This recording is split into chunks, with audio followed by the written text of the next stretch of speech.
था। तो सारे पत्रकार साथियों का पहली बात तो बहुत धन्यवाद, आप लोग आए। चुनाव के दौरान एक साथी के लिए शर्त लगा दी थी दादा गौतम के हारण जीतने पे, उसके पैसे लेना आया था 500,000 रुपये। शर्त लाई थी, मतलब न्यू सट्टा नहीं, शर्त। तो मैंने सोचा फिर मगा बेचा पानी पीले पत्रकार साथियों के लिए एकला जीवना भी ठीक नहीं होता है। तो मैं आया था और इस दौरान ये बातचीत मोटे रूप से तो शरत मैंने दादा गौतम के हारण जीतने पे लाई थी, माँ भाई जीतेगा। एक साथी ने बता हारेगा तो माँ भाई जीतेगा, मन तो लगा फिर माँ 5,000 रुपये तो कोई बात ना, शरत लाई ले मैं। तो दादा गौतम जीत गए तो आज पैसे लेना आया था उसको। और इस दौरान जो बात है मोटी मोटी, वैसे काम की बात है थोड़ी, मैं आपसे कर लेता हूँ। अभी पीछे 25,000 वैकेंसी के बारे में सीएम साहब ने बोला था, हमारे को भी कही थी कि नौकरी ला देंगे। हमने नहीं कही थी कि भाई नौकरी ला दोगे तो भंडारा कर देंगे, तो भंडारा कर दिया। अभी दिवाली आ रही है, उनके लिए दिवाली मनी हमने धन्यवाद करा मुख्यमंत्री साहब का भी और खट्टर साहब का भी, क्योंकि खट्टर साहब का तो बीजेपी वाला भी नहीं करते, मन नहीं कराया। अगर भाई उनने बड़ा काम कराया था, खट्टर साहब के तो फोटो भी ना लाए थे बेचारे के। हालांकि सब तो फालतू मेरी के लिए रोड़ा होया है। तो अब एक इशू ये हो रहा है कि वो पहले भी इशू था जो बालक है उसमें, कि जो ग्रुप सी में बालक लाए, अब ग्रुप टी करीब खाली हो गया है। तो वो जो वैकेंसी खाली हो गई है, तो ग्रुप टी के जो बच्चे हैं उनके लिए भी लिस्ट लगा दें, ताकि वो भी अपनी दिवाली मना लें, ताकि उनकी काली दिवाली ना मिले। अगर भंडारे कहेंगे तो उनके लिए भी एक भंडारा ला देंगे हम, सीएम साहब के लिए, सैनी साहब के लिए, कोई प्रॉब्लम नहीं है। और मैं ये इस चीज के लिए जरूर बधाई दूंगा। मैं जो बालक जॉब लगे हैं वो बड़ा मतलब एक आम कराएंगे, गरीब कराएंगे, बढ़ाएंगे। और सबसे बड़ी भूमिका भी ये सरकार बनाने में उन बच्चों की रही है। तो अभी करीब जो 8-9 हज़ार वैकेंसी खाली होगी हैं, उनकी वैकेंसी भी मेरे ख्याल में भरते हैं तो ठीक है। अभी जैसे बहुत से साथियों के जींद में एक फोन भी आ रहे थे मेरे पास, कल कोई सरकारी ब्राह्मण संसद है मना रहे हैं यहाँ पे जींद में, सरकारी, हाँ वो ब्राह्मण संसद है। तो मैं सभी उनको बधाई देना चाहूँगा। मेरे ख्याल में काफ़ी सालों बाद इतने ब्राह्मण एमएलए बने हैं, तो वो अच्छी बात है, उनका स्वागत करें लोग। और मुझे ये भी पता चली है कि वो भगवान परशुराम मंदिर के लिए, क्योंकि बराबर जमीन का मामला था, कई सौ करोड़ का मामला था, बड़ी लड़ाई लड़ी थी, सब लोगों का योगदान रहा है।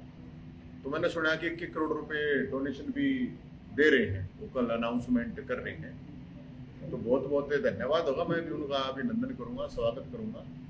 और ये होना भी चाहिए, उसमें सारे ही बता रहे हैं, आ रहे हैं। तो मैं तो ये कहूँगा आयोजकों को भी, मैं ये कहूँगा बहुत बहुत आप लोगों का भी बहुत धन्यवाद, आप इस तरह का आयोजन कर रहे हैं। और भगवान परशुराम के लिए, मंदिर के लिए, और क्योंकि एक ये भी डिमांड बता रहे हैं कि इस पर भी चर्चा जल्दी हो रही है कि भाई हर संस्था के चुनाव हो चुके हैं, कि गौड़ ब्राह्मण संस्था है जो रोहतक में, जो पूरे नॉर्थ इंडिया की सबसे बड़ी संस्था है, उसके चुनाव नहीं है अभी तक।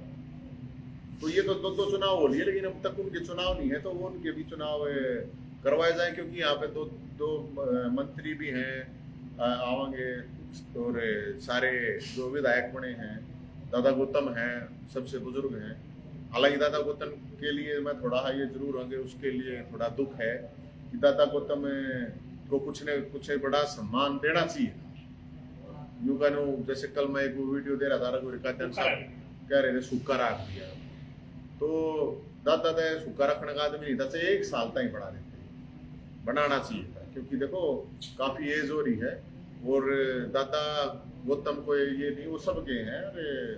मेरे ख्याल में कोई सब की बात है, वो कोई अकेले की बात नहीं है, तो अच्छा काम करते हैं मेरे ख्याल में। बाकी मैं तो ये कहूँगा कि कल जो ब्राह्मण संसद है उसमें ये चीज, हर प्रतिनिधि, हर एमएलए 1 करोड़ रुपए को गणे तो होते नहीं है, अपने पोस्ते देते, मैं देखो सरकारी पोस्ते भी नहीं कह रहा हूँ, बढ़ रहे हैं, बतेरे चंदे आ रहे हैं, कई करोड़ 10 करोड़ रुपए चंदा आ रहा है। तो 1 करोड़ रुपए भगवान परशुराम के लिए दे दें, वहां पर चुनाव करवा दें, ताकि समाज के लिए काम करें। उधर स्कूल हॉस्पिटल बनाएगा तो हर बिरादरी के बालक पढ़ाएंगे, सबका इलाज होगा, वो एक बिरादरी का मामला नहीं है।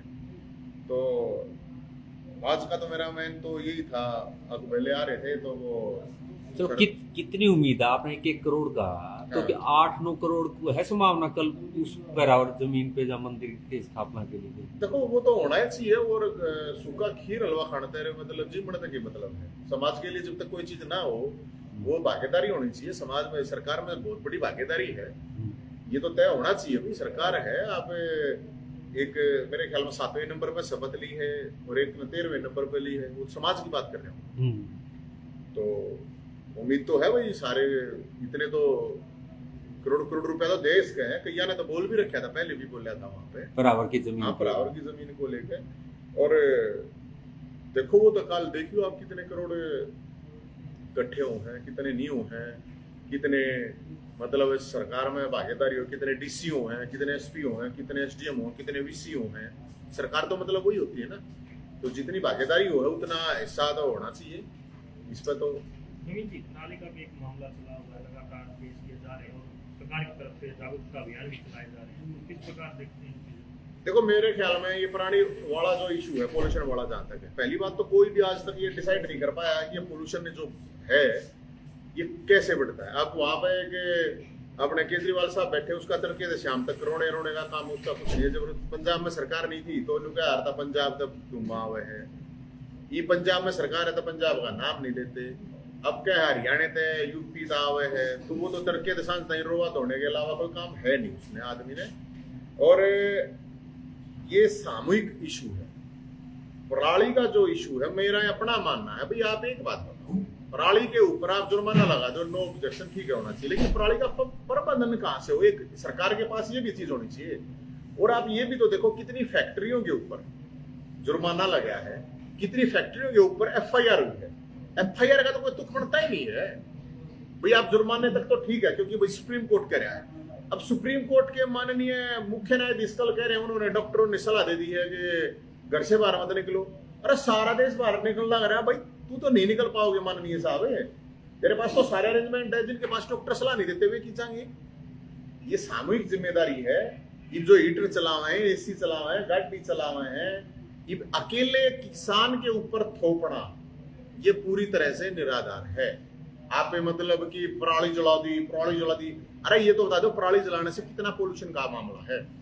तुम जो एसीओ में रहते हो, हीटर में रहते हो, तुम गाड़ी जो चल रहे हैं, ये जो फैक्ट्री चल रहे हैं, मतलब ये जो यमुना गंदी है उसमें भी पराली पड़ी है। यमुना गंदी है, यमुना माता का, नदी का, नहर कुछ भी कह लो, उसमें भी पराली जलाना था, पोल्यूशन बढ़ रहा है क्या? तो ये खामखा की बात है। और माननीय जो जज साहब अभी बैठ के फैसला देते हैं, उन नकदियों बेरा नहीं पराली की है। हालांकि मेरे पे एक और केस हो जा रहा है, उन न्यू नहीं बेरा पराली की है के नहीं है। क्या यमुना खराब पानी हो रहा है तो उसकी भी पराली जिम्मेदार है, उसका भी हरियाणा किसान जिम्मेदार है क्या? और ये